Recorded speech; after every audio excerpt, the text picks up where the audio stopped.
Hi, and welcome to the very first episode of the Law Says podcast, where no legal jargons are used. We simply explain the law in theory.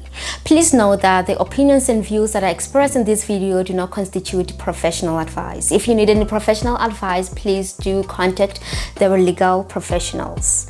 Okay, so today we are diving straight into it. We are getting deep into it, and we are talking about marriages. So we know that in South Africa we have three marital property regimes. We have in community of property and profit and loss. We have out of community of property with accrual and out of community of property without accrual, right? Okay, so let's take it back to the VVC versus JRM case. So this is a case that was concluded in the Constitutional Court, and the Constitutional Court held that you cannot conclude, or rather it will be invalid for couples to change their matrimonial property system once they've already entered into a customary marriage. Okay, so this was decided on the 21st of January 2026. Let me give you a backstory of the case. So this couple, they got married, right? They got married, it was cool, it was fine. And then years down the line, they decided to conclude an antenuptial contract, meaning writing a prenup with the intention of getting married according to the Civil Union Act, right? So now they concluded the prenup, and then they got married.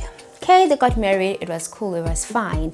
And then they decided that they're going to get divorced. They get divorced, and when they get divorced, one spouse is like, what's mine is mine, what's yours is yours. We're gonna share what we came with in the marriage. I mean, that is with accrual. And then the other spouse is like, but we had a customary marriage and we never really concluded an antenuptial contract. We know that in community of property, it is a default system in South Africa. Okay. So they took the matter to the High Court, and when the matter got to the High Court was faced with the question of, is the antenuptial contract that they concluded valid or invalid? And it found it to be invalid, right? But more than that, it said that Section 10.2 of the Recognition of Marriages Act is incorrect. So Section 10.2 basically says that you can enter into a customary marriage, right? And after entering into a customary marriage, you can also enter into a civil marriage, and you can conclude an antenuptial contract, which will change your matrimonial system, right? Okay, so the High Court said that is unconstitutional. So it took the matter to the Constitutional Court, and the Constitutional Court, they were like, okay, you are correct in saying that the validity of the contract, of the antenuptial contract, was invalid. However, what we do not agree with it is the unconstitutionality of the Recognition of Customary Marriages Act. So it found that the Higher Court misinterpreted the recognition, Section 10.2 of the Recognition of Marriages Act, and they should have read it together with the Matrimonial Property Act. So Section 21 of the Matrimonial Property Act, it states that when you can change your matrimonial property system, but when you change it, you have to inform the court. So the court must be informed, right? You have to have a sound reason. You have to tell all the parties that are involved, like your creditors, they need to know that you're changing, and it must not prejudice them in any way.